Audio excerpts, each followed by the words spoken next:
ಮೊಹಮ್ಮದ್ ಇರ್ಫಾನ್ ರವರೇ, ಇರ್ಷಾದ್ ರವರೇ, ಜಮಾತೆ ಇಸ್ಲಾಮಿ ಹಿಂದಿನ ಸ್ಥಾನೀಯ ಅಧ್ಯಕ್ಷರಾದಂತಹ ಗೌರವಾನ್ವಿತ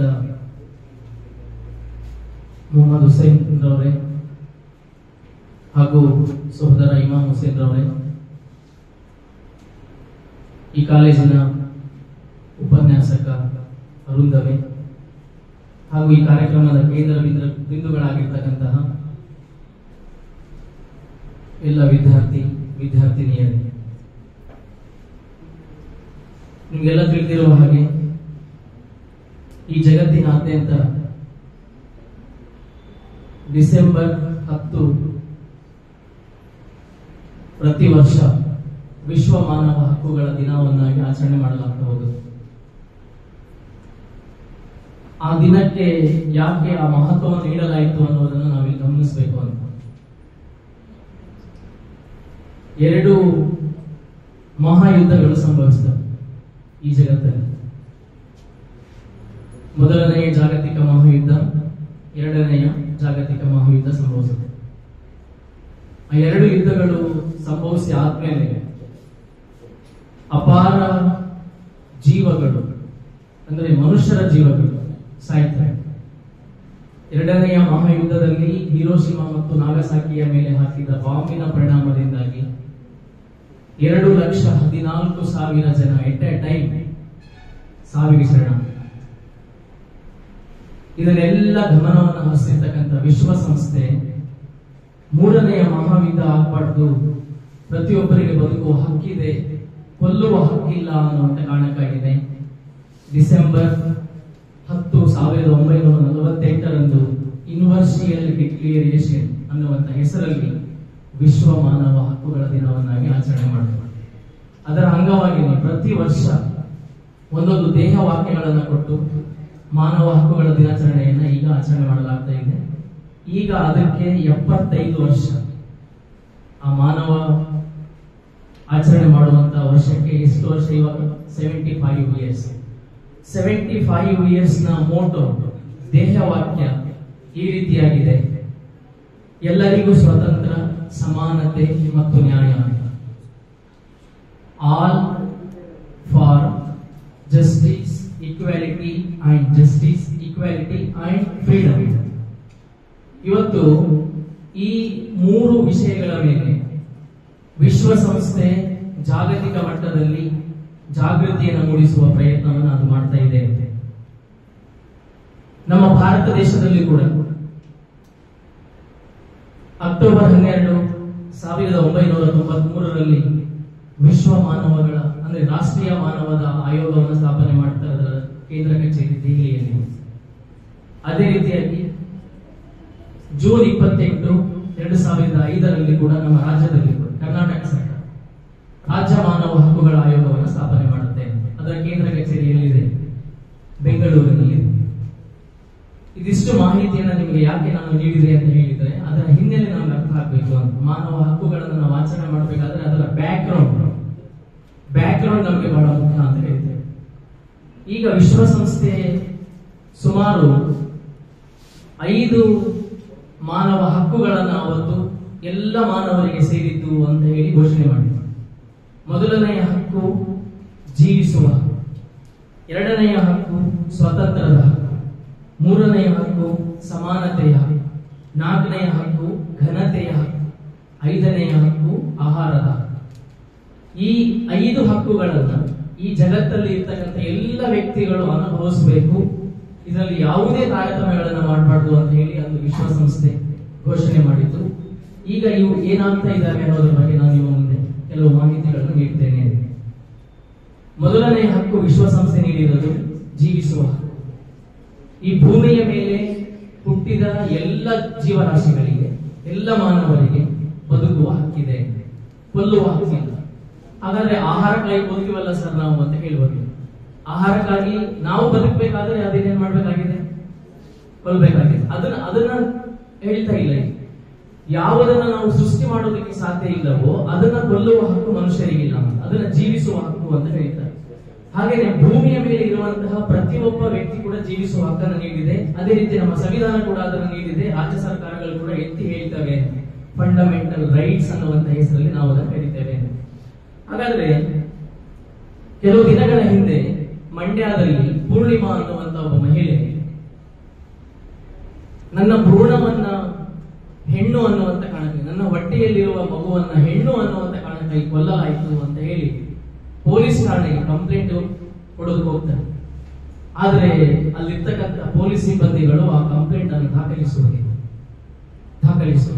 ಆ ಎಮ್ಮ ನೊಂದು ಮತ್ತೆ ವಾಪಸ್ ಹೋಗ್ತಾಳೆ. SPಯ ಕಚೇರಿಗೆ ಹೋಗ್ತಾಳೆ. ಆಯ್ತಮ್ಮ ನಿನ್ನ ಕಂಪ್ಲೇಂಟ್ ಅನ್ನು ಬರ್ಕೊಳ್ತಾರೆ. ಆ ನಂತರದಲ್ಲಿ ಅದರ ಜಾಲವನ್ನು ತಪ್ಪಿಸುವುದಕ್ಕಾಗಿ ಆ ಎಮ್ಮ DIG IGPಗೆಲ್ಲ ಫೋನ್ ಮಾಡ್ತಾ ಹೋಗ್ತಾಳೆ. ಕಳೆದ ಒಂದು ವಾರದಲ್ಲಿ ಬೆಂಗಳೂರಿನಲ್ಲಿ ಒಂದು ಪೊಲೀಸರ ತಂಡ ಒಬ್ಬ ಪ್ರೆಗ್ನೆಂಟ್ ಇರುವ ಮಹಿಳೆಯನ್ನ ಕಾರಲ್ಲಿ ಹೋಗುವ ಸಂದರ್ಭದಲ್ಲಿ ಡೌಟ್ಫುಲ್ ಬಂದದನ್ನು ಹಿಡಿದಾಗ ಆಗ ಆ ಮಹಿಳೆ ಹೇಳ್ತಾಳೆ, ನನ್ನ ಹೊಟ್ಟೆಯಲ್ಲಿ ಹೆಣ್ಣು ಮಗು ಇದೆ, ಸ್ಟೋನೋಗ್ರಾಮಿನ ಮೂಲಕ ಗೊತ್ತಾಗಿದೆ, ನನ್ನ ಕುಟುಂಬದ ಎಲ್ಲ ಸದಸ್ಯರು ಆ ಮಗುವನ್ನು ತೆಗೆಸಬೇಕು ಅಂತ ಹೇಳಿ ನನಗೆ ಫೋರ್ಸೆಬಲ್ ಕರ್ಕೊಂಡು ಹೋಗ್ತಾ ಇದ್ದಾರೆ ಅಂತ ಹೇಳಿದಾಗ ಆ ಯಮನನ್ನ ಉಳಿಸುವ ಪ್ರಯತ್ನ ಆಗ್ತಾ ಹೋಗುತ್ತೆ. ಆಗ ಪೊಲೀಸರು ಆ ಜಾಲವನ್ನ ಪತ್ತೆ ಹಚ್ತಾರೆ. ಆ ಜಾಲ ಮಂಡ್ಯ, ಬೆಂಗಳೂರು ಮತ್ತು ಮೈಸೂರಲ್ಲಿ ಸಿಗಾಕೊಳ್ತಾ ಹೋಗುತ್ತೆ. ಒಂದು ನೆಲಮಹಡಿಯಲ್ಲಿ ಹೆಣ್ಣು ಭ್ರೂಣ ಹತ್ಯೆಯನ್ನ ಪತ್ತೆ ಮಾಡುವ ಕೆಲಸವನ್ನ ಅವ್ರು ಮಾಡ್ತಾರೆ ವಿತೌಟ್ ಪರ್ಮಿಷನ್. ಆ ಆಸ್ಪತ್ರೆಗೆ ಏನಿಲ್ಲ ಪರವಾನಗಿ, ಪರ್ಮಿಷನ್ ಇಲ್ಲ. ಇದುವರೆಗೆ 3 ತಿಂಗಳ ಒಳಗಡೆ ಅವರು ಮಾಡಿದ ಹತ್ಯೆ ಎಷ್ಟು? 900 ಹೆಣ್ಣು ಭ್ರೂಣಗಳನ್ನ ಆ ಆಸ್ಪತ್ರೆ ಮತ್ತು ಸಿಬ್ಬಂದಿಗಳು ಸೇರಿ ಏನ್ ಮಾಡಿದ್ದಾರೆ? ಹಾಳು ಮಾಡಿದ್ದಾರೆ, ತೆಗೆದು ಹಾಕಿದ್ದಾರೆ ಅನ್ನೋದನ್ನ ನಾವು ಕಾಣ್ತೇವೆ. ಮೈಸೂರನ್ನ ಸ್ವಚ್ಛ ನಗರ ಅಂತ ಹೇಳಿ 2018ರಲ್ಲಿ ಪಟ್ಟ ಕಟ್ಟಿದ್ರು. ಅತ್ಯಂತ ಸ್ವಚ್ಛ ನಗರ ಇಡೀ ದೇಶದ್ದು ಅಂತ. ಆ ಸ್ವಚ್ಛ ನಗರ ಅನ್ನುವಂತಹ ನಗರದ ಕಸದ ತೊಟ್ಟಿಯಲ್ಲಿ 7 ಹೆಣ್ಣು ಭ್ರೂಣಗಳ ಶವ ಪತ್ತೆ ಆಗ್ತವೆ ಮುನ್ಸಿಪಾಲಿಟಿಯ ಜನರಿಗೆ. 7 ಬಟ್ಟೆಯಲ್ಲಿ ಸುತ್ತಿರೋದು. ಆಗ ಅದನ್ನ ತೆಗೆದ ಗೊತ್ತಾಗ್ತಾ ಹೋಗುತ್ತೆ ಯಾಕೆ ಇದನ್ನ ಕೊಲೆ ಮಾಡಿದ್ರು ಅಂತ ಹೇಳಿದ್ರೆ, ಆದ್ರೆ ಯಾರು ಇದರ ಪಾಲಕರು ಅಂತ ಗೊತ್ತಿಲ್ಲ. ಆದ್ರೆ ಕವರ್ ಅಲ್ಲಿ ವೈಟ್ ಬಟ್ಟೆಗಳನ್ನ ಸುತ್ತಿ ಹಾಕಲಾಗಿತ್ತು. ಆ ಮಹಿಳೆ, ಆ ಮಕ್ಕಳನ್ನ ಮುನ್ಸಿಪಾಲಿಟಿ ಜನ ಅದನ್ನ ಕಸ ಕ್ಲೀನ್ ಮಾಡುವ ಸಂದರ್ಭದಲ್ಲಿ ನೋಡ್ತಾರೆ. ಆಗ ಸಂಬಂಧಪಟ್ಟ ಪೊಲೀಸ್ ಇಲಾಖೆಗಳಿಗೆ ಹೇಳಲಾಗ್ತಾ ಹೋಗುತ್ತೆ. ಆಗ ಪೊಲೀಸರಿಗೆ ಮತ್ತು ಡಾಕ್ಟರ್ಗಳಿಗೆ ಕೇಳಲಾದಾಗ ಹೆಣ್ಣು ಅನ್ನುವಂತಹ ಒಂದೇ ಒಂದು ಕಾರಣಕ್ಕಾಗಿ ಆ ಮಗುವನ್ನು ಕೊಲ್ಲಲಾಯಿತು ಅನ್ನುವುದನ್ನು ನೋಡ್ತೇವೆ. ಜೀವಿಸುವ ಹಕ್ಕು ವಿಶ್ವಸಂಸ್ಥೆ, ಸಂವಿಧಾನ, ಧರ್ಮಗಳು ಹೇಳಿದ್ರು ಕೂಡ ಇವತ್ತು ಮಾನವ ಪುರುಷ ಪ್ರಧಾನ ಇರುವ ಸಮಾಜದಲ್ಲಿ ಹೆಣ್ಣನ್ನ ಕೊಲ್ಲುವ, ಜೀವಗಳನ್ನ ಕೊಲ್ಲುವ ಪ್ರಯತ್ನವನ್ನ ಮಾಡ್ತಾ ಇದ್ದಾನೆ. ಹಾಗಾಗಿ ಇದರ ಬಗ್ಗೆ ನಾವೇನ್ ಮಾಡ್ಬೇಕಾಗಿದೆ? ಜಾಗೃತವನ್ನು ವಹಿಸುವಂತ ಪ್ರಯತ್ನವನ್ನ ಮಾಡಬೇಕು ಅಂತ. ಪ್ರವಾದಿಗಳ ಕಾಲದಲ್ಲಿ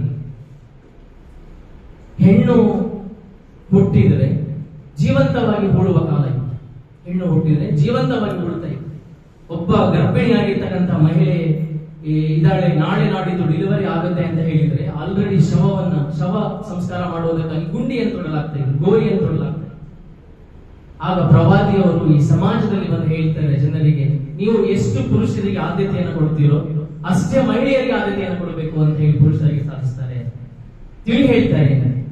ಆ ಘನತೆಯಿಂದಾಗಿನೇ ಹೆಣ್ಣು ಮಕ್ಕಳಿಗೆ ವಿಶೇಷವಾಗಿರ್ತಕ್ಕಂಥ ಸ್ಥಾನಮಾನವನ್ನ ಸಮಾಜದಲ್ಲಿ ಕೊಡುವಂತ ಒಂದು ಪ್ರಯತ್ನವನ್ನು ಮಾಡಿದ್ರು ಅಂತ. ನಿಮಗೆ ಗೊತ್ತಿರಬಹುದು, ಮಹಾತ್ಮ ಗಾಂಧೀಜಿಯವರು ಅಸಹಕಾರ ಚಳವಳಿಯನ್ನು ನಡೆಸ್ತಾರೆ. ನಾನ್ ಕೋಆಪರೇಟಿವ್ ಮೂವ್ಮೆಂಟ್ ಗೆ ಸಹಕಾರ ಕೊಟ್ಟವರೇ ಹೆಣ್ಣು ಮಕ್ಕಳು. ವಿದೇಶಿಯ ಬ್ರ್ಯಾಂಡ್ಗಳನ್ನು ಖರೀದಿ ಮಾಡಬಾರದು ಅಂತ ಹೇಳಿದಾಗ ಯಾವ ಮಹಿಳೆ ಕೂಡ ವಿದೇಶಿಯ ಬ್ರ್ಯಾಂಡ್ಗಳನ್ನು, ವಿದೇಶಿಯ ಕಂಪನಿಯ ವಸ್ತುಗಳನ್ನು ಅವತ್ತು ಖರೀದಿ ಮಾಡಲಿಲ್ಲ. ಅಷ್ಟು ದೊಡ್ಡ ಬದಲಾವಣೆಯನ್ನು ಹೊಂದುವಂತ ಒಂದು ತಾಕತ್ತು ಅಥವಾ ಸಾಮರ್ಥ್ಯ ಇದೆ ಅಂದ್ರೆ ಅದು ಯಾರಿಗಿದೆ? ಹೆಣ್ಣಿಗಿದೆ ಅನ್ನುವಂತ ನೋಡ್ತೇವೆ. 1992ರಲ್ಲಿ ಆಂಧ್ರ ಪ್ರದೇಶದ ದಿಬ್ಬುಗುಡ್ಡ ಅನ್ನುವಂತ ಒಂದು ಊರಲ್ಲಿ ವಯಸ್ಕರ ಶಾಲೆಯಲ್ಲಿ, ನೀವು ಕಾಲೇಜಿಗೆ ಬರ್ತಾ ಇದ್ದೀರಿ, ವಯಸ್ಕರು ಅಂದ್ರೆ ನಮ್ಮ ಅಮ್ಮ, ಅಕ್ಕ, ಅತ್ತಿಗೆಯವರ ವಯಸ್ಸಿನವರು, ಓದು ಬರಹ ಬಾರದೇ ಇರ್ತಕ್ಕಂಥವರಿಗೆ ಸರ್ಕಾರ ವಯಸ್ಕರ ಶಾಲೆಯನ್ನು ನಡೆಸುವ ಸಂದರ್ಭದಲ್ಲಿ ಒಂದು ಪಾಠ ಇರುತ್ತೆ ಅವರಿಗೆ, ಪಾನ ನಿಷೇಧ ಅಂತ. ಪಾನ ನಿಷೇಧ ಪಾಠದಲ್ಲಿ, ಆ ಪಾನ ನಿಷೇಧ ಪಾಠದಿಂದ ಪ್ರೇರಣೆಗೊಂಡಿರ್ತಕ್ಕಂಥ ಆ ಜನ ದಿಬ್ಬುಗುಡ್ಡ ಗ್ರಾಮವನ್ನ ಮದ್ಯ ಮುಕ್ತ ಗ್ರಾಮ ಅಂತ ಘೋಷಣೆ ಮಾಡ್ತಾರೆ. ಸರ್ಕಾರಕ್ಕೆ ಪ್ರೆಷರ್ ಆಗ್ತಾರೆ ಆಂಧ್ರ ಸರ್ಕಾರ. ಆಗ ಘೋಷಣೆ ಮಾಡ್ತಾ ಹೋಗುತ್ತೆ, ಮದ್ಯವನ್ನು ನಿಷೇಧ ಮಾಡಿದ ಸರ್ಕಾರ, ರಾಜ್ಯ ಆಗ್ತಾ ಹೋಗುತ್ತೆ ಆಂಧ್ರ ಪ್ರದೇಶ. ಇಷ್ಟು ಇವತ್ತಿನ ಸಮಾಜದಲ್ಲಿ ನೋಡ್ತಾ ಹೋಗ್ತದೆ. ಮತ್ತೆ ನೀವು ಗೊತ್ತಿರಬಹುದು, ಹೆಣ್ಣಿಗೆ ದೊಡ್ಡದಾಗಿರ್ತಕ್ಕಂಥ ಸ್ಥಾನಮಾನಗಳನ್ನ ಎಲ್ಲಾ ಸಮಾಜಗಳು ನೀಡ್ತಾ ಬಂದಿದ್ದಾವೆ. ಪ್ರವಾದಿಯವರಿಗೆ ಕೇಳಲಾಯಿತು, ಪ್ರವಾದಿಯವರೇ, ನಾನು ನಮ್ಮ ಸಮಾಜದಲ್ಲಿ ಅತ್ಯಂತ ಹೆಚ್ಚು ಸೇವೆಗೈಯುವುದಕ್ಕೆ ಆಣೆ ಇರ್ತಕ್ಕಂಥ ವ್ಯಕ್ತಿ ಯಾರು ಅಂತ ಹೇಳಿದರೆ, ತಂದೆನ ತಾಯಿನ ಅಂತ ಹೇಳಿದಾಗ ಪ್ರವಾದಿ ಹೇಳ್ತಾರೆ ನಿನ್ನ ತಾಯಿ ಅಂತ. ಯಾಕೆ ನಿನ್ನ ತಾಯಿ ಅಂತ ಹೇಳ್ತಾರೆ? ಮತ್ತೊಂದ್ಸಾರಿ ಪ್ರವಾದಿಯವರು ಹೇಳ್ತಾರೆ, ಯಾರು ನನಗೆ ಅತ್ಯಂತ ಸೇವೆ ಮಾಡೋದಕ್ಕೆ ಅರ್ಹದ ವ್ಯಕ್ತಿ ಯಾರು ಅಂತ ಹೇಳಿದ್ರೆ ನಿನ್ನ ತಾಯಿ ಅಂತ ಹೇಳ್ತಾರೆ. 3 ಸಾರಿ ಪ್ರವಾದಿಯವರು ನಿನ್ನ ತಾಯಿ ಅಂತ ಹೇಳಿದ ಮೇಲೆ 4ನೇ ಸಾರಿ ನಿನ್ನ ತಂದೆ ಅಂತ ಹೇಳ್ತಾರೆ. ದಾರ್ಶನಿಕರು ಅದನ್ನು ಡಿಫೈನ್ ಮಾಡ್ತಾರೆ. ಯಾಕೆ ಪ್ರವಾದಿಯವರು 3 ಸಾರಿ ತಾಯಿ ಅಂತ ಹೇಳಿದ್ರು, 4ನೇ ಸಾರಿಗೆ ತಂದೆ ಅಂತ ಹೇಳಿದ್ರು ಅಂತ ಹೇಳಿದ್ರೆ, ಒಂದು ದಾರ್ಶನಿಕರು ಡಿಫೈನ್ ಮಾಡಿರೋದು 9 ತಿಂಗಳ ಕಾಲ ಒಂದು ಮಗುವನ್ನ ತನ್ನ ಹೊಟ್ಟೆಯಲ್ಲಿ ಸಹಿಸಿಕೊಂಡು ಬೆಳೆಸಿದಾಕಿ ಅಮ್ಮ. ಆ ಒಂದು ಕಾರಣಕ್ಕಾಗಿ ಪ್ರವಾದಿ ಹೇಳ್ತಾರೆ ನಿನ್ನ ತಾಯಿ. ಎರಡನೆಯದು 2 ವರ್ಷಗಳ ಕಾಲ ತನ್ನ ಎದೆ ಹಾಲನ್ನ ಆ ಮಗುವಿಗೆ ಉಳಿಸ್ತಾಳೆ, ಅದಕ್ಕೆ ನಿನ್ನ ತಾಯಿ ಅಂತ ಹೇಳಿ. 3ನೇಯದು, ಈ ಮಗು 2-3 ವರ್ಷಗಳ ಆಗುವವರೆಗೆ, ಪ್ರೆಗ್ನೆಂಟ್ ಇದ್ದಾಗಲಿಂದ ಹಿಡಿದು ಡೆಲಿವರಿ ಆದ ನಂತರದಲ್ಲಿ ಕೂಡ ಆ ಅಮ್ಮ ನನ್ನ ಮಗುವಿಗೆ ಎಲ್ಲಿ ತೊಂದರೆ ಆಗುತ್ತೋ ಅನ್ನುವಂತ ಕಾರಣಕ್ಕಾಗಿನೇ ಖಾರ, ಉಪ್ಪು, ಹುಳಿಯನ್ನು ತಿನ್ನೋದನ್ನು ಬಿಡ್ತಾಳೆ. ಅದಕ್ಕೆ ಪ್ರವಾದಿಯವರು ಹೇಳಿರೋದು ನಿನ್ನ ತಾಯಿ ಅಂತ ಹೇಳಿ.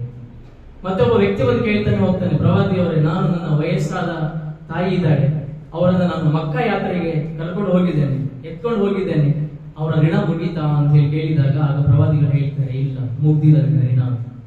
ಹಾಗಾದ್ರೆ ಏನ್ ಮಾಡ್ಬೇಕಾಗಿತ್ತು ನಾನು ಅಂತ ಹೇಳಿದಾಗ, ನನ್ನ ಇಷ್ಟೆಲ್ಲ ಹೊತ್ಕೊಂಡು ಮಕ್ಕ ಯಾತ್ರೆಯನ್ನ ಮಾಡಿದ್ದೆ, ನನ್ನ ಋಣ ಮುಗಿಲಿಲ್ವಾ ಅಂತ ಹೇಳಿ ಕೇಳಿದಾಗ ಆಗ ಪ್ರವಾದಿಗಳು ಹೇಳ್ತಾರೆ, ನೀನು ಮಾಡಿದ ಕೆಲಸ ನಿನ್ನನ್ನ ಹೇರುವಾಗ ಪಟ್ಟ ನೋವಿಗೆ ಸಮ, ನಿನ್ನನ್ನ ಹೇರುವಾಗ ಪಟ್ಟ ನೋವಿಗೆ ಸಮ ನೀನು ಮಾಡಿದ ಸೇವೆ ಅಂತ ಹೇಳ್ತಾರೆ.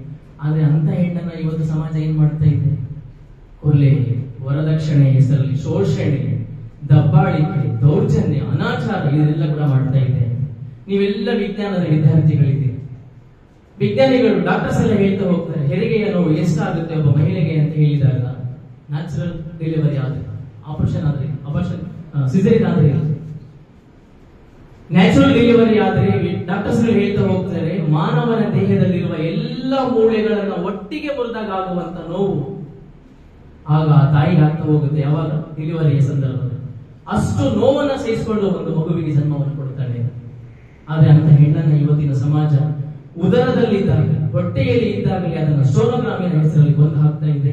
900 ಹೆಣ್ಣು ಮಕ್ಕಳನ್ನ ಕೊಂದಿದೆ ಅಂತ ಹೇಳಿದ್ರೆ ನೀವು ಥಿಂಕ್ ಮಾಡಿ. ಭಾರತ ದೇಶದಲ್ಲಿ ಲಿಂಗಾನುಪಾತದ ಪ್ರಮಾಣ 1000 ಪುರುಷರಿಗೆ 940, 60 ಮಹಿಳೆಯರ ಸಂಖ್ಯೆ ಕಡಿಮೆ ಇದೆ. ಯಾವ ಕಾರಣಕ್ಕಾಗಿ? ಈ ಶೋಷಣೆ, ದಬ್ಬಾಳಿಕೆ, ದೌರ್ಜನ್ಯಗಳ ಕಾರಣಕ್ಕಾಗಿ. ಹೆಣ್ಣು ಮಗುವನ್ನು ಕೊಲೆ ಮಾಡಿದ ಒಂದೇ ಒಂದು ಕಾರಣಕ್ಕಾಗಿ ಇವತ್ತು ಲಿಂಗಾನುಪಾತ ಸಮ ಇಲ್ಲ ಅನ್ನುವಂಥದ್ದು ನಾವು ಕಾಣ್ತೇವೆ. ಒಂದು. ಎರಡನೇದು, ಸ್ವತಂತ್ರದ ಹಕ್ಕು ಅಂತ ಹೇಳ್ತೀವಿ. ಸ್ವತಂತ್ರ ಅಂತ ಹೇಳಿದ್ರೆ ಇಷ್ಟ ಬರುವ ಬಟ್ಟೆ, ಇಷ್ಟ ಬರುವ ಆಹಾರ, ಇಷ್ಟ ಬರುವ ಧರ್ಮ, ಇಷ್ಟ ಬರುವ ಮತ, ಇಷ್ಟ ಬರುವ ಭಾಷೆ ಎಲ್ಲ ಹಾಡುವ, ಹಾಕುವ ಎಲ್ಲ ಪ್ರಯತ್ನಗಳನ್ನ ಮಾಡೋದಕ್ಕೆ ನಾವು ಏನು ಕರಿತೇವೆ? ಸ್ವತಂತ್ರ, ಫ್ರೀಡಮ್ ಅಂತ ಕರೀತೇವೆ. ಫ್ರೀಡಮ್, ಐ ಆಮ್ ಫ್ರೀಡಮ್ ಅನ್ನುವಂತ ಪದಗಳನ್ನ ನಾವು ಉಪಯೋಗಿಸ್ತೇವೆ. ಸಂವಿಧಾನ ಕೂಡ ಇದನ್ನ ಫ್ರೀಡಮ್ ಎಲ್ಲರಿಗೂ ಇರಬೇಕು ಅಂತ ಹೇಳಿದೆ. ಅದರಲ್ಲಿ ಇನ್ನೊಂದು ಪದ ಕೂಡ ಇದೆ, ವಾಕ್ ಸ್ವಾತಂತ್ರ್ಯ ಅಂತ ನಾವು ಕರೀತೇವೆ. ಯಾವ ಸ್ವತಂತ್ರ ಅದು? ವಾಕ್ ಅಂತ ಹೇಳಿದ್ರೆ ಮಾತನಾಡುವ ಸ್ವತಂತ್ರ. ಯಾವಾಗ ನಾವು ಮಾತನಾಡಬೇಕು ಅಂತ ಹೇಳಿದ್ರೆ, ನಮ್ಮ ಸಮಾಜದಲ್ಲಿ ಕೆಟ್ಟ ಕೆಲಸಗಳು ಯಾವಾಗ ಆಗ್ತಾ ಇರ್ತಾವೋ, ಅದು ಯಾರೇ ಮಾಡಿ, ನನ್ನ ಅಪ್ಪ ಮಾಡಿದ್ರು ಕೂಡ ಅದು ತಪ್ಪೇ. ನಮ್ಮ ಸಮಾಜದ ನಾಯಕರು ಮಾಡಿದ್ರು ತಪ್ಪೇ. ನಮ್ಮ ಸಮಾಜದಲ್ಲಿ ಗೌರವಾನ್ವಿತ ನಾಯಕರು ಮಾಡಿದ್ರೆ ತಪ್ಪೇ. ಅದರ ವಿರುದ್ಧ ನಾವು ಧ್ವನಿ ಎತ್ತುವಂತ ಕೆಲಸ ಮಾಡುವುದೇ ವಾಕ್ ಸ್ವಾತಂತ್ರ್ಯ ಅಂತ ಕರೀತಾರೆ. ನೆಲ್ಸನ್ ಮಂಡೇಲಾ ಒಮ್ಮೆ ಒಂದು ಮಾತನ್ನು ಹೇಳ್ತಾರೆ, ಈ ಸಮಾಜದಲ್ಲಿ ಬೆಳಕುಗಳು ಹರಡುವುದಕ್ಕೆ ಬುದ್ಧಿವಂತರ ಮೌನ ಕಾರಣ. ಬುದ್ಧಿವಂತರ ಮೌನ ಕಾರಣ. ಎಲ್ಲ ವಿಷಯಗಳನ್ನ ಗೊತ್ತಿದ್ದು ನನಗೆ ಯಾಕೆ, ನಾನು ಮಾಡೋದ್ರಿಂದ ಏನಾಗ್ತಾ ಹೋಗುತ್ತೆ ಅಂತ ಹೇಳಿ ವಿರೋಧಿಸುವ ಒಂದು ಸಾಮರ್ಥ್ಯ ಇದೆಯಲ್ಲ, ಅದರಿಂದಾಗಿ ನಾವೇನ್ ಮಾಡ್ಬೇಕಾಗಿದೆ? ಇವತ್ತು ಹೊರಬರಬೇಕಾಗಿದೆ. ಪ್ರಶ್ನೆ ಮಾಡುವ, ಜನರಿಗೆ ತಿಳಿ ಹೇಳುವ ಕೆಲಸವನ್ನ ಇವತ್ತು ನಾವು ಮಾಡ್ಬೇಕು. ಅದನ್ನೇ ನಮಗೆ ಕೊಟ್ಟಿರೋದು ವಾಕ್ ಸ್ವಾತಂತ್ರ್ಯ ಅಂತ ಹೇಳ್ತೇವೆ. ರಸ್ತೆಯಲ್ಲಿ ಸಂಚಾರ ಮಾಡುವ, ಓಡಾಡುವ, ಧರ್ಮದ ಆಚರಣೆಗಳನ್ನು ಮಾಡುವ ಸಂವಿಧಾನ ಕೂಡ ಅದರ ಹಕ್ಕನ್ನು ನೀಡ್ತಾ ಇದೆ ಅಂತ. ಆದರೆ ಇಂದಿಗೂ ಕೂಡ ನಮ್ಮ ಭಾರತ ದೇಶದಲ್ಲಿ ಕೆಲವು ಜನರಿಗೆ ಕೆಲವು ವಿಷಯಗಳಲ್ಲಿ ಇದುವರೆಗೂ ಸ್ವಾತಂತ್ರ್ಯ ಇಲ್ಲ ಅಂತ. ಧರ್ಮದ ಹೆಸರಲ್ಲಿ ಕಚ್ಚಾಟ, ಗಲಾಟೆ, ಗುಡಿ ಪ್ರವೇಶ ವಿಷಯದಲ್ಲಿ ಗಲಾಟೆ, ಅಸ್ಪೃಶ್ಯತೆ, ತಾರತಮ್ಯ ನೀತಿಗಳು ಇಂದಿನ ಸಮಾಜದಲ್ಲಿ ಹೆಚ್ಚಾಗಿ ತಾಂಡವಾಡ್ತಾ ಇದ್ದಾವೆ. ಹಾಗಾದ್ರೆ ಅವರಿಗೆ ಸ್ವತಂತ್ರ ಬರೋದು ಯಾವಾಗ? ಗಾಂಧೀಜಿ ಅವರು ಹೇಳ್ತಾರೆ ಸ್ವತಂತ್ರ ಬಂತ ನಮ್ಗೆಲ್ಲರಿಗೂ ಅಂತ. ಆದ್ರೆ ಎಲ್ಲರೂ ಹೇಳ್ತಾರೆ ಫ್ಲಾಗ್ ಏರಿಸ್ತೇವೆ ನಾವು, ಅದನ್ನೇ ಇದಕ್ಕೆ ಆಗಸ್ಟ್ 15ಕ್ಕೆ ಧ್ವಜಾರೋಹಣವನ್ನು ಮಾಡ್ತೇವೆ, ಅದು ಮಾತ್ರ ನಮ್ಮ ಸ್ವತಂತ್ರ ಅಲ್ಲ. ಒಬ್ಬ ಮಹಿಳೆ ರಾತ್ರಿ 12 ಗಂಟೆಗೆ ವಸ್ತ್ರಾಭರಣಗಳನ್ನ ಉಟ್ಕೊಂಡು ಸುರಕ್ಷಿತವಾಗಿ ಮನೆ ಮುಟ್ತಾಳೆ ಅಂತ ಹೇಳಿದ್ರೆ ಅವಾಗ ನಮಗೆ ಸ್ವತಂತ್ರ ಬಂದಿದೆ ಅಂತ ಅರ್ಥ. ಆದ್ರೆ ಇವತ್ತೇನಾಗ್ತಾ ಇದೆ? ಶೋಷಣೆ, ದಬ್ಬಾಳಿಕೆ ನಡೀತಾ ಇದೆ. ಫೌಜಿಯಾ ಅನ್ನುವಂತಹ ಒಬ್ಬ ASI, ದೆಹಲಿಯ ಪೊಲೀಸ್ ಕಮಿಷನರ್, PP ಪೀರಿಯಡ್ ಅಲ್ಲಿ ಇದ್ರು. PP ಅಂತ ಹೇಳಿದ್ರೆ ಪ್ರೊಬೇಷನರಿ ಪೀರಿಯಡ್. ಆ PP ಪೀರಿಯಡ್ ಅಲ್ಲಿ ಇದ್ದಾಗ ಆ ಯಮ್ಮನ ಒಂದು ಹಾಬಿ ಏನು ಅಂತ ಹೇಳಿದ್ರೆ ಲಂಚವನ್ನು ನಾನು ಸ್ವೀಕರಿಸುವುದಕ್ಕೆ ಬಿಡುವುದಿಲ್ಲ. ಚಾಲೆಂಜ್ ಮಾಡಿದ್ದಾರೆ. ಇವತ್ತು ಕೂಡ ಸೈನಿಕರು ಯಾರಾದರೂ ದೊಡ್ಡ ಹುದ್ದೆಗಳಿಗೆ ಹೋದ್ರೆ ಪ್ರಾಮಿಸ್ ಮಾಡಿದ್ದಾರೆ, ನಾನು ಕೆಟ್ಟ ಕೆಲಸಗಳಿಗೆ ಆಸ್ಪದವನ್ನು ಕೊಡುವುದಿಲ್ಲ, ಲಂಚವನ್ನು ಸ್ವೀಕಾರ ಪ್ರಾಮಿಸ್ ಮಾಡಿದ್ದಾರೆ. ಆ ಯಮ್ಮ ತನ್ನ ಪೊಲೀಸ್ಗಳಿಗೆ ಹೇಳ್ತಾ ಇತ್ತು, ನೀವು ಲಂಚವನ್ನು ಪಡಿಬಾರ್ದು. ತನ್ನ ಸಹಪಾಠಿಗಳಿಗೆ ಹೇಳಿ ಲಂಚಗಳನ್ನು ನೀವು ಪಡಿಬಾರ್ದು. ಆದ್ರೆ ಆ ಸಹಪಾಠಿಗಳೆಲ್ಲರೂ ಸೇರಿ ಮಾಡಿದ್ದೇನು ಗೊತ್ತಾ? ಬರ್ತ್ಡೇ ಪಾರ್ಟಿಯ ನೆಪದಲ್ಲಿ ಆ ಯಮ್ಮನಿಗೆ ಒಂದು ನಿರ್ಜನವಾಗಿರ್ತಕ್ಕಂಥ ಪ್ರದೇಶದಲ್ಲಿ ಕರೆಸಿ ಆ ಯಮ್ಮ ಪಾರ್ಟಿ ಎಲ್ಲ ಆದ್ಮೇಲೆ ಆ ಯಮ್ಮನಿಗೆ ಮನೆಗೆ ಹೋಗುವ ಸಂದರ್ಭದಲ್ಲಿ 45 ದೇಹದ ಮೇಲೆ ಚಾಕುವಿನ ಇರಿತಗಳನ್ನು ಇರುತ್ತದೆ. ಒಬ್ಬ ASI ನ ಸ್ಥಿತಿ ಆ ರೀತಿ ಆಗ್ಬೇಕಾದ್ರೆ ಒಬ್ಬ ಸಾಮಾನ್ಯ ಮಹಿಳೆಯ ಸ್ಥಿತಿ ಯಾವ ರೀತಿ ಆಗಿರ್ಬೋದು ಸ್ವಲ್ಪ ತಿಂಗಳು. ಆ ಯಮ್ಮ ಯಾರಿಂದ ಶೋಷಣೆಗೆ ಒಳಗಾದ? ತನ್ನವರಿಂದಲೇ, ತನ್ನ ಸಹಪಾಠಿಗಳಿಂದಲೇ ಅನ್ನೋದು ನಾವಿಲ್ಲಿ ಗಮನಿಸ್ತೇವೆ. ಹಾಗಾಗಿ ಇವತ್ತು ಸ್ವಾತಂತ್ರ್ಯತೆಯನ್ನು ಪಡೆಯುವಂತ ದೊಡ್ಡ ಅವಶ್ಯಕತೆ ಇಂದಿನ ಸಮಾಜದಲ್ಲಿ ಮಾನವನಿಗಿದೆ. ಮೂರನೆಯದು ಸಮಾನತೆಯ ಹಕ್ಕು ಅಂತ ಹೇಳಿದ್ದಾರೆ. ಸಮಾನತೆ ಅಂತ ಹೇಳಿದರೆ ನಾವೆಲ್ಲರೂ ಸಮಾನ, ಜಾತಿ ಧರ್ಮ ಬೇರೆ ಬೇರೆ ಆಗಿದ್ರೂ ಕೂಡ ನಮ್ಮ ದೇಶದಲ್ಲಿ ವಾಸ ಮಾಡುವ ಎಲ್ಲರಿಗೂ ಸಂವಿಧಾನ ಒಂದೇ, ರಾಷ್ಟ್ರಗೀತೆ ಒಂದೇ, ಎಲ್ಲದಕ್ಕೂ ಒಂದೇ ಅಂತ ಹೇಳಬೇಕಾದ್ರೆ ನಾವು ಇವತ್ತು ಅಸಮಾನತೆಯನ್ನು ಕಾಣ್ತಾ ಇದ್ದೇವೆ. ಭಾರತೀಯ ಸಮಾಜವನ್ನ ಪಿರಮಿಡ್ ಆಕಾರದಲ್ಲಿ ಗುರುತಿಸಲಾಗ್ತಾ ಹೋಗುತ್ತೆ. ಯಾವ ಆಕಾರದಲ್ಲಿ? ಪಿರಮಿಡ್ ಆಕಾರದಲ್ಲಿ. ತುತ್ತ ತುದಿಯಲ್ಲಿ ಇರುವಂತವರು ಶ್ರೀಮಂತ, ಮಧ್ಯದಲ್ಲಿ ಇರುವಂತವರು ಮಧ್ಯಮ ವರ್ಗ, ಕೆಳದ ವರ್ಗದಲ್ಲಿ ಇರುವಂತವರು ಕೆಳವರ್ಗ ಅಂತ ನಾವು ಕರೀತೇವೆ.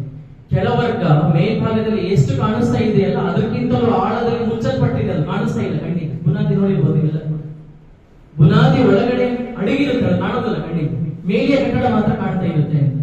ಅಗರ್ಭ ಶ್ರೀಮಂತರ ಪಟ್ಟಿಯಲ್ಲಿ ಮಾತ್ರ ನಾವು ನೋಡ್ತಾ ಹೋಗ್ತೇವೆ. ಇದು ಎಲ್ಲ ಹೋಗಿ ಎಲ್ಲರೂ ಸಮಾನರು ಆಗ್ಬೇಕು ಅನ್ನುವಂತ ಒಂದು ಕಾನ್ಸೆಪ್ಟ್. ಪ್ರವಾದಿಯವರು ಕೇಳಲಾಯಿತು, ಹೇಗೆ ಸಮಾನತೆ ಬರುತ್ತೆ ಅಂತ ಹೇಳಿದ್ರೆ, ಸಮಾನ ಹೇಗಾಗ್ತಾರೆ ಅಂತ ಹೇಳಿದ್ರೆ, ಬಾಚಣಿಕೆಯ ಹಲ್ಲುಗಳ ರೀತಿಯಲ್ಲಿ ನೀವು ಸಮಾನರು ಅಂತ ಪ್ರವಾದಿಯವರು ಹೇಳಿದ್ದಾರೆ. ಬಾಚಣಿಕೆಯಲ್ಲಿ ಏರುಪೇರು ಹಲ್ಲುಗಳು ನೋಡಿರ್ಬೋದು, ಸಮಾನತೆ ಇರುತ್ತೆ. ಹಾಗಾದ್ರೆ ಇವತ್ತು ನಮ್ಮ ಸಮಾಜದಲ್ಲಿ ಹೆಣ್ಣಿಗೆ ಒಂದು ಸ್ಥಾನ, ಗಂಡಿಗೆ ಒಂದು ಸ್ಥಾನ, ಮೇಲ್ಜಾತಿಯವರಿಗೆ ಒಂದು ಸ್ಥಾನ, ಕೆಳಜಾತಿಯವರಿಗೆ ಒಂದು ಸ್ಥಾನ, ಸಮಾನತೆ ಇಲ್ಲದ ಸಮಾಜದಲ್ಲಿ ನಾವು ಇವತ್ತು ಬರುತ್ತೇವೆ. ಅಸ್ಪೃಶ್ಯತೆಯ ಹೆಸರಲ್ಲಿ ಏನೆಲ್ಲ ಕೊಲೆಗಳು ಆಗ್ತಾ ಇದ್ದಾವೆ ನಮ್ಮ ದೇಶದಲ್ಲಿ ಅನ್ನೋದು ನಾವು ಕಾಣ್ತೇವೆ. ನಮ್ಮ ದೇಶದಲ್ಲಿ ಮಾತ್ರ ಅಲ್ಲ, ಇಡೀ ವರ್ಲ್ಡ್ ಅಲ್ಲೇನೆ, ಇಡೀ ಜಗತ್ತಿಗೆ ಹಿರಿಯಣ್ಣ ಅಂತ ಕರೀತಾರೆ ಆ ದೇಶವನ್ನು, America, USA, United States of America. ಆ ದೇಶದಲ್ಲಿ ಕೂಡ ಇವತ್ತೇನಿದೆ? ಜನಾಂಗೀಯತೆ ಇದೆ, ಕರಿಯರು ಮತ್ತು ಬಿಳಿಯರು ಅನ್ನುವಂತ ಅಸಮಾನತೆ ಇದೆ ಅನ್ನೋದು ನೋಡ್ತೇವೆ. ಗಾಂಧೀಜಿಯವರು ದಕ್ಷಿಣ ಆಫ್ರಿಕಾಕ್ಕೆ ಟ್ರೈನ್ ಅಲ್ಲಿ ಹೋಗುವ ಸಂದರ್ಭದಲ್ಲಿ ಆ ಟಿಕೆಟ್ ಕಲೆಕ್ಟರ್ ಆಗಿರ್ತಕ್ಕಂಥ ಮನುಷ್ಯ ಬಗ್ಗೆ ಹೇಳ್ತಾ ಹೋಗ್ತಾನೆ, ಗಾಂಧೀಜಿಯವರು ನೀವು ಕೊಡುವ ಜಾಗ ಅಲ್ಲ, ಎದ್ದೇಳ್ಬೇಕು ನೀವು ಅಲ್ಲಿಂದ ಅಂತ. ಆ ಗಾಂಧೀಜಿಯವರು ಪ್ರಶ್ನೆ ಮಾಡ್ತಾರೆ, ನಾನು ಟಿಕೆಟ್ ಖರೀದಿ ಮಾಡಿಲ್ಲ, ಟಿಕೆಟ್ ಇದೆ ನನ್ನ ಹತ್ರ, ಇದು ಸೀಟಲ್ಲಿ ಕೂಡುವುದಕ್ಕಾಗಿ ಅಲ್ಲ ಅಂತ ಹೇಳಿ ಗಾಂಧೀಜಿ ಪ್ರಶ್ನೆ ಮಾಡ್ತಾರೆ. ಇದು ಮೇಲ್ವರ್ಗದವರು ಕೂಡುವ ಜಾಗ ಅಂತ ಹೇಳಿ ಗಾಂಧೀಜಿ ಅವರನ್ನ ಟ್ರೈನಿಂದ ಹೊರಗಡೆ ತಪ್ಪಲಾಗ್ತಾ ಹೋದ್ರು. ಆಗ ಡಿಸೈಡ್ ಮಾಡಿದ್ರು ಗಾಂಧೀಜಿಯವರು, ಇದರ ವಿರುದ್ಧ ನಾನು ಪ್ರತಿಭಟನೆ ಮಾಡ್ತೇನೆ. ಇದರ ವಿರುದ್ಧ ಅವರು ಪ್ರತಿಭಟನೆಯನ್ನು ಮಾಡಿದ್ರು, ಸಮಾಜದಲ್ಲಿ ಜಾಗೃತಿಯನ್ನು ಮೂಡಿಸುವ ಪ್ರಯತ್ನವನ್ನು ಕೂಡ ಮಾಡ್ತಾರೆ. ಆ ನಂತರದಲ್ಲಿ ಘನತೆಯ ಹಕ್ಕು ಅಂತ ನಾವು ಕರೀತೇವೆ. ಘನತೆ ಅಂತ ಹೇಳಿದ್ರೆ ಡಿಗ್ನಿಟಿ ಅಂತ. ಆ ಡಿಗ್ನಿಟಿ ಇಂದ ಬದುಕುವ ಹಕ್ಕು ಇವತ್ತು ನಮ್ಮ ಸಮಾಜದಲ್ಲಿ ನಾವೆಲ್ಲರೂ ಕೂಡ ಕಳ್ಕೊಳ್ತಾ ಇದ್ದೇವೆ. ಎಷ್ಟೋ ಜನ ಇವತ್ತು ಘನತೆಯಿಂದ ಬದುಕುವುದಕ್ಕೆ ಬಿಡ್ತಾ ಇಲ್ಲ. ಅವರವರ ಧರ್ಮ, ಅವರವರ ಬಟ್ಟೆ, ಅವರವರ ಆಹಾರದ ವಿಷಯದಲ್ಲಿ ಕಚ್ಚಾಟ, ಗಲಾಟೆಗಳು ನಡೀತಾ ಇರೋದು ನಾವು ಕಾಣ್ತೇವೆ. ಹಾಗಾಗಿ ಈ ಘನತೆ ಅನ್ನುವಂಥದ್ದು ಮನುಷ್ಯನ ಒಂದು ಹೆಮ್ಮೆ ಅಂತ ನಾವು ಕರೀತೇವೆ. ಹಾನರ್ ಅಂತ ಕರೀತೇವೆ, ಗೌರವ ಅಂತ ಕರೀತೇವೆ. ಆದ್ರೆ ಅದಕ್ಕೆ ಇವತ್ತು ಧಕ್ಕೆ ಬರುವ ಕೆಲಸ ನಮ್ಮ ಸಮಾಜದಲ್ಲಿ ನಡೀತಾ ಇದೆ ಅನ್ನೋದು ನೋಡ್ತೇವೆ. ಮೊನ್ನೆ ಬೆಳಗಾವಿಯ ಒಂದು ಹಳ್ಳಿಯಲ್ಲಿ ಇಬ್ಬರು ಪ್ರೇಮಿಗಳು, ಒಂದೇ ಜಾತಿಯವರು, ಪ್ರೀತಿಸಿ ಮದುವೆ ಆಗುವುದಕ್ಕೆ ಸಮಾಜ ಪರ್ಮಿಷನ್ ಕೊಡಲಿಲ್ಲ. ಆಗ ಹೆಣ್ಣಿನ ಕಡೆಯವರು ಗಂಡಿನ ತಾಯಿಗೆ ಇಡೀ ಊರಲ್ಲಿ ಬೆತ್ತಲೆಗೊಳಿಸಿ ಮೆರವಣಿಗೆಯನ್ನ ಮಾಡಿ ಒಂದು ಕಂಬಕ್ಕೆ ಕಟ್ಟಿ ಕಳಿಸ್ತಾರೆ. ಇವತ್ತು ಸರ್ಕಾರ 5 ಲಕ್ಷ ರೂಪಾಯಿ ಪರಿಹಾರ ಧನ ಅಂತ ಘೋಷಣೆ ಮಾಡಿದೆ ಅವರಿಗೆ. ಆ ತಾಯಿ 5 ಲಕ್ಷ ನೋಟ್ ಬರ್ಬೋದಷ್ಟೇ, ಆದ್ರೆ ಆ ಎಮ್ಮನ ಮಾನ ಮರಳಿ ಬರೋದಕ್ಕೆ ಸಾಧ್ಯ. ಅಂಬೇಡ್ಕರ್ ಅವರಿಗೆ ಶಾಲೆ ಮುಗಿಸಿ ಹೋಗುವ ಸಂದರ್ಭದಲ್ಲಿ ಲಿಫ್ಟ್ ಕೇಳ್ತಾ ಇದ್ರು. ನಾವು ಕೇಳ್ತೀವಲ್ಲ ಲಿಫ್ಟ್, ಹಣ ಅಲ್ಲಿ ತನಕ ಬಿಟ್ಟರೆ ಬರ್ತೇವೆ. ಅವರು ಕೂಡ ಕೇಳಿದ್ರು, ಆದ್ರೆ ಬಂಡಿಗಳಲ್ಲಿ ಜಾಗ ಖಾಲಿ ಇತ್ತು. ಆದ್ರೆ ಅಂಬೇಡ್ಕರ್ ಅವರಿಗೆ ಕೂಡಿಸ್ತಿದ್ರು. ಅಂಬೇಡ್ಕರ್ ಅವರು ಕೇಳಿದ್ರು, ನಿಮ್ಮ ಜಾತಿ ಯಾವುದು? ಅಂತ ಮನುಷ್ಯ ಭಾರತ ದೇಶಕ್ಕೆ ಸಂವಿಧಾನವನ್ನು ಬರ್ಕೊಡ್ತಾರೆ.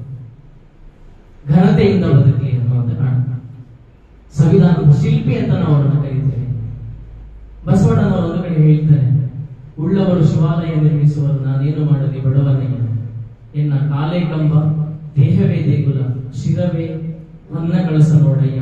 ಕೂಡಲ ಸಂಗಮ ದೇವ ಕೇಳಯ್ಯ, ಆಚಾರಕ್ಕೆ ಅಳಿವುಂಟು, ಜಂಗಮಕ್ಕೆ ಅಳಿವಿಲ್ಲ ಅನ್ನುವಂತ ಮಾತನ್ನು ಹೇಳ್ತಾರೆ.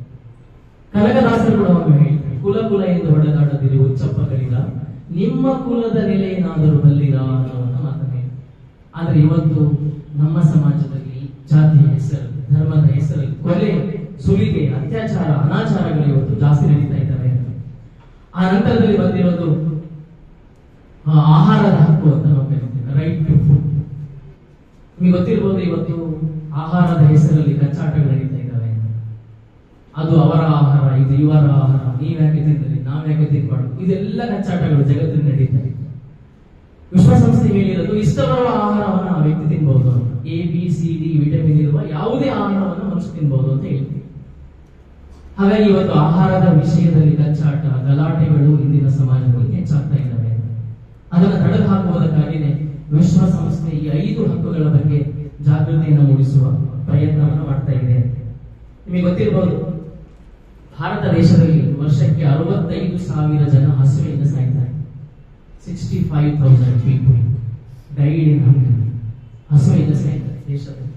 27% ಜನ, 27.9% ಜನ ಒಂದು ಒಪ್ಪತ್ತಿನ ಊಟವನ್ನು ಮಾತ್ರ ತಿಂತಾರೆ ಈ ನಮ್ಮ ದೇಶದಲ್ಲಿ.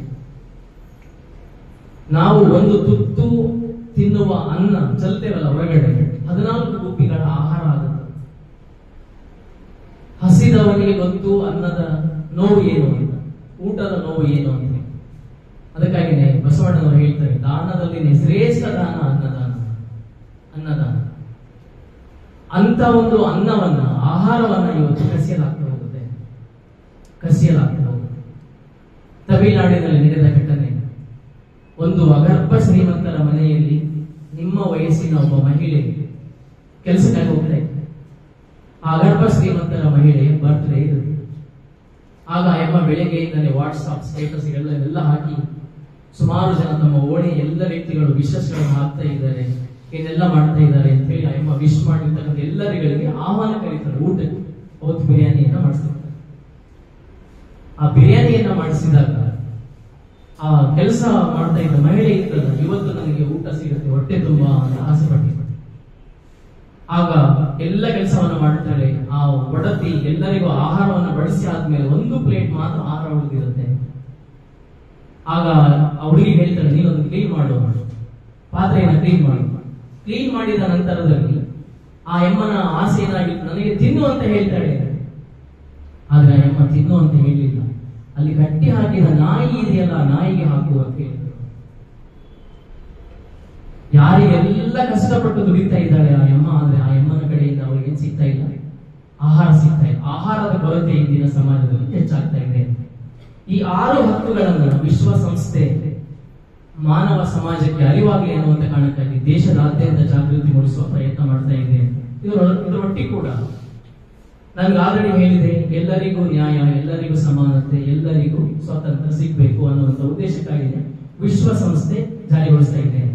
ಮತ್ತೆ 4 ಈ ವರ್ಷ 2023ರಲ್ಲಿ ಆಚರಣೆ ಮಾಡುವಂತಹ ಮಾನವ ಹಕ್ಕುಗಳ ವಿಷಯಗಳಲ್ಲಿ 4 ವಿಷಯಗಳನ್ನ ವಿಶ್ವಸಂಸ್ಥೆ ಹೇಳಿದೆ. ಅದೇನು ಅಂತ ಹೇಳಿದ್ರೆ, ಒಂದು ತಪ್ಪು ಮಾಹಿತಿ.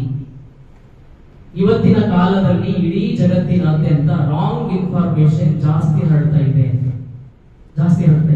ನೀವೆಲ್ಲರೂ ಕೂಡ ನೋಡಿದ್ದೀರಾ, ನೀರಿನಲ್ಲಿ ಯಾವುದೋ ಒಂದು ಕೆಮಿಕಲ್ ಹಾಕಿಬಿಟ್ರೆ ಮೀನುಗಳೆಲ್ಲ ಬರ್ತವೆ, ಗುಂಪಿ ಬರ್ತವೆ. ಅದು ವೈರಲ್ ಆಗ್ತಾ ಇದೆ ಬಿಡಿ. ಅದು ನಿಜವಾಗ್ಲೂ ಕೂಡ ಸುಳ್ಳು. ನಾವೆಲ್ಲ ಕೂಡ ಬದುಕ್ತಾ ಇರುವುದು AI ನ ಕಾಲದಲ್ಲಿ, ಆರ್ಟಿಫಿಷಿಯಲ್ ಇಂಟೆಲಿಜೆನ್ಸ್ ನ ಕಾಲದಲ್ಲಿ. ಇದುವರೆಗೆ 1,45,000 ಆರ್ಟಿಫಿಷಿಯಲ್ ಇಂಟೆಲಿಜೆನ್ಸ್ ಬಂದಿರೋದು 2017ರಲ್ಲಿ. ಇದುವರೆಗೆ 2023 5 ವರ್ಷ ಅಥವಾ 6 ವರ್ಷಗಳ ಅವಧಿಯಲ್ಲಿದೆ 1,45,000 ಮಹಿಳೆಯರ ಫೋಟೋಗಳನ್ನು ಎಡಿಟ್ ಮಾಡಿ AI ಭಾರತ ದೇಶದಲ್ಲಿ ಕೂಡ ಎಡಿಟ್ ಮಾಡಿದೆ. ಮೊನ್ನೆ ರಾಧಿಕಾ ಮಂದಣ್ಣ ಅವರ ಫೋಟೋ ವೈರಲ್ ಆದ ನಂತರದಲ್ಲಿ ಹೇಳಿದ್ರು, ನನಗೆ ಸಮಾಜದ ಮುಂದೆ ಒಂದು ಮಾತನಾಡೋದಕ್ಕೆ ಆಗ್ತಾ ಇಲ್ಲ, ಡಿಪ್ ಫೇಕ್ ಆಗಿದೆ. ಅವರ ಫೋಟೋ ಅಲ್ಲ, ದೇಹ ಬೇರೆಯವರು, ಈ ಹೆಡ್ ಮಾತ್ರ ಆ ಒಂದು ಫಿಲ್ಮ್ ಆಕ್ಟರ್ ಅಂತ ಹೇಳ್ತಾರೆ. ಆ ಅಮ್ಮ ಹೇಳ್ತಾಳೆ, ಇದು ನಾನಲ್ಲ. ಈ ರೀತಿಯ ತಪ್ಪು ಮಾಹಿತಿಗಳನ್ನು ಕೊಡುವಂತ ಕಾಲ ನಾವು ಬದುಕ್ತಾ ಇದೆ. ವಿಶ್ವಸಂಸ್ಥೆ ಹೇಳ್ತಾ ಇದೆ, ನೀವು ಜಾಗೃತರಾಗಿರ್ಬೇಕು. ಎರಡನೇದು ಹೇಳ್ತಾ ಇರೋದು, ಹಸಿವು ಜಾಸ್ತಿ ಆಗ್ತಾ ಇದೆ. ಕೋವಿಡಿನ ನಂತರದಲ್ಲಿ ಭಾರತ ದೇಶದಲ್ಲಿ ಕೆಲಸಗಳ ಸಂಖ್ಯೆ ಬಹಳ ಆಯ್ತು.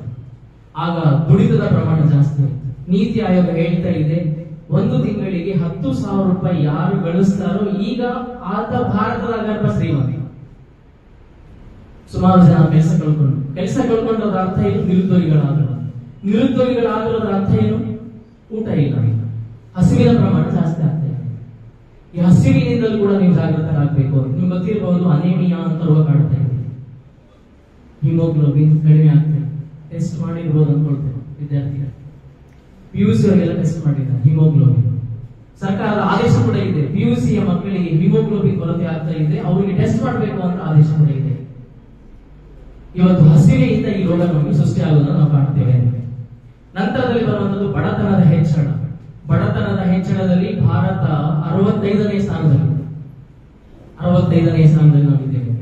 ನಂತರದಲ್ಲಿ ಹೇಳ್ತಾ ಇರೋದು ಪರಿಸರದ ಬದಲಾವಣೆ, ಕ್ಲೈಮೇಟ್ ಚೇಂಜ್. ಇದರ ಬಗ್ಗೆ ಕೂಡ ನೀವು ಜಾಗೃತರಾಗಿರ್ಬೇಕು.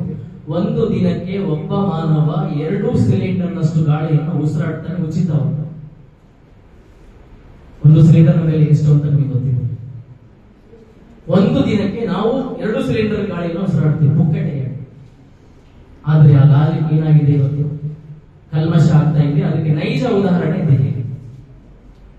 ದೆಹಲಿಯಲ್ಲಿ ನೋಡ್ತಾ ಇದ್ದೇವೆ, ಫುಲ್ ಪೊಲ್ಯೂಷನ್ ಇದೆ. ಶಾಲೆಗಳ ಮಕ್ಕಳಿಗೆ ಕಳಿಸ್ತಾ ಇಲ್ಲ. 70 ವರ್ಷ 65 ವರ್ಷ ಮೇಲ್ಪಟ್ಟ ಜನರಿಗೆ ಹೊರಗಡೆ ಬರಬೇಡ್ರಿ ಅಂತ ಹೇಳ್ತಾ ಇದೆ. ಇವೆಲ್ಲದನ್ನ ಗಮನದಲ್ಲಿ ಇಟ್ಕೊಂಡು ವಿಶ್ವಸಂಸ್ಥೆ ಈ 4 ವಿಷಯಗಳ ಬಗ್ಗೆ ಏನಾಗಿರ್ಬೇಕು? ಅವೇರ್ನೆಸ್ ಆಗಿರಬೇಕು, ಜಾಗೃತಿಯನ್ನು ಮೂಡಿಸಿಕೊಳ್ಬೇಕು ಅನ್ನುವಂತ ಮಾತನ್ನ ಹೇಳ್ತಾ ಇದೆ. ಅದಕ್ಕಾಗಿಯೇ ಜಮಾತ್ ಇಸ್ಲಾಮಿ ಹಿಂದ್ ಈ ಅರಿವನ್ನು ಮೂಡಿಸುವುದಕ್ಕಾಗಿ ವಿದ್ಯಾರ್ಥಿಗಳನ್ನ ಆಯ್ಕೆ ಮಾಡಿಕೊಂಡಿದೆ. ವಿದ್ಯಾರ್ಥಿಗಳು ಈ ಸಮಾಜವನ್ನ ಪರಿವರ್ತನೆ ಮಾಡುವ ಬಹುದೊಡ್ಡ ಅಸ್ತ್ರ ಅಂತ ಹೇಳಬೇಕು. ಅಂತ ಅಸ್ತ್ರವನ್ನು ಆಯ್ಕೆ ಮಾಡಿಕೊಂಡು ನಿಮಗೆ ತಿಳಿ ಹೇಳುವ ಪ್ರಯತ್ನವನ್ನು ಕೂಡ ಇವತ್ತು ಜಮಾತ್ ಇಸ್ಲಾಮಿ ಮಾಡ್ತಾ ಇದೆ. ಕೊನೆಯಲ್ಲಿ ಒಂದು ಕಥೆಯನ್ನು ಹೇಳಿ ನನ್ನ ಮಾತನ್ನು ಮುಗಿಸ್ತೇನೆ. ಅದು ಭಯದ ಕಥೆ. ಯಾವ ಕಥೆ? ಭಯ. ಇವತ್ತಿನ ಕಾಲದಲ್ಲಿ ನಾವು ಭಯದಲ್ಲಿ ಬದುಕ್ತಾ ಇದ್ದೇವೆ. ಭಯ, ಲೇಟ್ ಆಗಿ ಬಂದರೆ ಭಯ, ರಾತ್ರಿ ಆದ್ರೆ ಭಯ, ಭಯದಲ್ಲಿ ಬದುಕ್ತಾ ಇದ್ದೇವೆ. ಇಲ್ಲಿಗೆ ಭಯ ಇದೆ. ಆ ಕಥೆ ಪ್ರಾರಂಭ ಆದದ್ದು ಇಲ್ಲಿಗೆ ಭಯ ಇತ್ತು. ಇಲ್ಲಿ ಯಾರನ್ನೇ ಕಂಡ್ರೆ ಭಯ ಪಡುತ್ತೆ? ಕ್ಯಾಟ್ ಅಂದ್ರೆ ಬಹಳ ಭಯ. ಬೆಕ್ಕು ಕಂಡ್ರೆ ಭಯ ಪಡುತ್ತೆ. ಇಲ್ಲಿ ಹೇಳಿತ್ತು ಮಂತ್ರವಾದಿ ಹತ್ರ ಹೊಡಿತು. ಮಂತ್ರವಾದಿಗಳೇ, ನೀವು ಮಂತ್ರವಾದದಲ್ಲಿ ಬಹಳ ಪ್ರವೀಣರು ಅಂತ ಕೇಳಿದ್ದೇನೆ, ಹೇಗಾದ್ರೂ ಮಾಡಿ ನನಗೆ ಬೆಕ್ಕನ್ನಾಗಿ ಮಾಡಬೇಕು. ಭಯ ಇತ್ತಲ್ಲ, ಅದಕ್ಕೆ ಇಲ್ಲಿ ಬೆಕ್ಕನ್ನಾಗಿ ನನಗೆ ಪರಿವರ್ತನೆ ಮಾಡಬೇಕು. ಆಗ ಅವ್ರು ಹೇಳ್ತಾರೆ, ಇದು ಸಾಧ್ಯ ಇಲ್ಲ, ಆದ್ರೂ ನಾನು ಪ್ರಯತ್ನ ಪಡ್ತೇನೆ. ಏನೋ ಒಂದು ಮಾಡಿ ಇಲಿಯನ್ನು ಏನ್ ಮಾಡ್ತಾರೆ? ಬೆಕ್ಕನ್ನಾಗಿ ಪರಿವರ್ತನೆ ಮಾಡ್ತಾರೆ. 4 ದಿನಗಳವರೆಗೆ ಬೆಕ್ಕು ಭಯ ಮುಕ್ತ ಆಗಿಲ್ಲ. ಇಲಿಯಿಂದ ಬೆಕ್ಕಾಯ್ತು. ಈಗ ಬೆಕ್ಕಿಂದ ಬೆಕ್ಕಿಗೆ ಭಯ ಇಲ್ಲ, ಗುರು ಅಂತ ಹೇಳ್ತಾರೆ. ನಂತರದಲ್ಲಿ ಅದಕ್ಕೆ ಮತ್ತೆ ಭಯ ಸ್ಟಾರ್ಟ್ ಆಯ್ತು. ಬೆಕ್ಕು ನಾಯಿಗೆ ಹೆದರುತ್ತೆ, ಗೊತ್ತಿರ್ಬೋದು. ನಾಯಿಯಿಂದ ಅದಕ್ಕೆ ಭಯ ಸ್ಟಾರ್ಟ್ ಆಯ್ತು. ಆಗ ಮತ್ತೆ ನಾಯಿ ಆದ್ರೆ ಕಷ್ಟ, ನಾನು ನಾಯಿ ಆಗ್ಬೇಕಲ್ಲ ಇವಾಗ ಅಂತ ಏನ್ ಮಾಡಿದ್ದು, ಮಂತ್ರವಾದಿಗಳು ಹೊತ್ತು ಹೋಯ್ತು. ನಾನು ಬೆಕ್ಕು ಬೇಡ, ಇವಾಗ ನಾನು ಏನ್ ಮಾಡಿದ್ದು, ಡಾಗ್ ಅನ್ನ ಮಾಡಿ, ನಾಯಿಯನ್ನ ಮಾಡಿ ಅಂತ ಹೇಳ್ತೀನಿ. ನಾಯಿಯಾಗಿ ಪರಿವರ್ತನೆ ಆದ್ಮೇಲೆ ಅದು ಮತ್ತೆ ಆರಾಮಾಗಿತ್ತು. ಮತ್ತೆ ಅದಕ್ಕೆ ಭಯ ಸ್ಟಾರ್ಟ್ ಆಯಿತು, ಚಿರತೆಯಿಂದ ಕಂಡು. ನಾಯಿಗೆ ಚಿರತೆ ಅಂದ್ರೆ ಬಹಳ ಇಷ್ಟ, ಅಟ್ಯಾಕ್ ಮಾಡೋದು, ಬೇಟೆಯಾಡೋದು. ಆಗ ಚಿರತೆ ಆಗ್ಬೇಕು ಅಂತ ಭಯ ನಾಯಿಗೆ ಭಯ. ಆಗ ನಾಯಿ ಮಂತ್ರವಾದಿಗಳ ಹತ್ರ ಮತ್ತೆ ಹೊಡಿದ್ರು, ಚಿರತೆ ಮಾಡಿ. ಸ್ವಾಮೀಜಿಗಳು ಹೇಳಿದ್ರು, ಆಯ್ತು ಚಿರತೆ ಮಾಡಿ ಮಂತ್ರವನ್ನು, ಚಿರತೆಯನ್ನು ಮಾಡಿ. ಚಿರತೆ ಮಾಡಿ ಕಾಡಲ್ಲಿ ವಾಸ ಮಾಡುವ ಸಂದರ್ಭದಲ್ಲಿ ಮತ್ತೆ ಹುಲಿಯಿಂದ ಭಯ, ಅದಕ್ಕೆ ಹುಲಿಯಿಂದ ಭಯ. ಆಗ ಮತ್ತೆ ಮಂತ್ರವಾದಿಯಿಂದ ಓಡಿ ಬರ್ತದೆ. ಆಗ ಮಂತ್ರವಾದಿ ಹೇಳ್ತಾ ಹೋಗುತ್ತೆ, ನನಗೆ ಸಿಂಹ ಕಂಡ್ರೆ ಹುಲಿ ಕಂಡ್ರೆ ಬಹಳ ಭಯ ಅಂತ ಹೇಳಿದ್ದೆ. ನನಗೆ ಮತ್ತೆ ಹುಲಿ ಮಾಡ್ರಿ ಅಂತ ಹೇಳಿಲ್ಲ, ಹೇಳ್ತಾ ಇತ್ತು ಹುಲಿ ಮಾಡಿ ನನಗೆ. ಆದ್ರೆ ಮಂತ್ರವಾದಿಗಳು ಹೇಳಿದರು, ನೀನು ಹೊರಗಡೆಯಿಂದ ಮಾತ್ರ ಇಲಿಯಿಂದ ಬೆಕ್ಕಾದೆ, ಬೆಕ್ಕಿಂದ ನಾಯಿ ಆದೆ, ನಾಯಿಯಿಂದ ಚಿರತೆ ಆದೆ, ಚಿರತೆಯಿಂದ ಸಿಂಹ ಆಗ್ಬೇಕು ಅಂತ ಹೇಳಿದೆ. ಆದ್ರೆ ಒಳಗಡೆ ಇರುವ ಭಯ ನೀನು ಹೋಗ್ಲಿಲ್ಲ, ಒಳಗಡೆಯಿಂದ ಭಯ ಹೋದ್ರೆ ನೀನು ಸಿಂಹ ಆಗ್ತೀಯ. ಆಗ ಬೆಕ್ಕ ಹೇಳಿದ್ದು, ನಾನು ಯಾವ ಸ್ಥಾನದಲ್ಲಿ ಇದ್ದಲ್ಲ ಅದೇ ಸ್ಥಾನ ನನಗೆ ಸೂಕ್ತ ಅಂತ ಹೇಳಿ ಅದು ಪಡ್ಕೊಳ್ತಾ ಹೋಗುತ್ತೆ. ಹಾಗಾಗಿ ಇವತ್ತು ವಿದ್ಯಾರ್ಥಿಗಳು ಭಯ ಮುಕ್ತ ವಾತಾವರಣದಲ್ಲಿ ನಾವು ಬರಬೇಕಾಗಿದೆ. ಹೊರಗಡೆಯ ಭಯಕ್ಕೆ ಒಳಗಡೆಯ ಭಯಕ್ಕೆ ನಾವೇನ್ ಮಾಡ್ಬೇಕಾಗಿದೆ, ಹೆದರ್ಬೇಕಾಗಿದೆ. ಅದು ನಮ್ಮನ್ನು ಅವಾಗವಾಗ ಉದ್ವೇಗ ಕಾರಣ ಮಾಡ್ತಾ ಹೋಗುತ್ತೆ ಭಯದಿಂದ. ನಿಮ್ಗೆ ಗೊತ್ತಿರ್ಬೋದು, ಭಯದಿಂದ ಮನುಷ್ಯನ ಹಾರ್ಟ್ ಬೀಟ್ ಜಾಸ್ತಿ ಆಗುತ್ತೆ. ಹಾರ್ಟ್ ಬೀಟ್ ಜಾಸ್ತಿ ಆದ್ರೆ ಮಾತು ಕದಲಿದ್ರೆ ಯಾವುದನ್ನು ಹೇಳ್ಬೇಕಲ್ಲ ಅದನ್ನು ಹೇಳಂಗಿಲ್ಲ, ಕೈಕಾಲೆಲ್ಲ ಶೇಕ್ ಆಗ್ತವೆ. ಅದಕ್ಕಾಗಿ ಭಯದಿಂದ ನಾವು ಬದುಕುವವರಾಗಬಾರ್ದು, ಭಯವನ್ನ ಮೀರಿಸಿ ಬದುಕ್ತೇವೆ ಅನ್ನುವಂತ ಭರವಸೆಯೊಟ್ಟಿಗೆ ನನ್ನ ಮಾತನ್ನು ಇಲ್ಲಿ ಮುಗಿಸ್ತಾ ಇದ್ದೇನೆ. ತಮ್ಮೆಲ್ಲರಿಗೂ ಧನ್ಯವಾದ.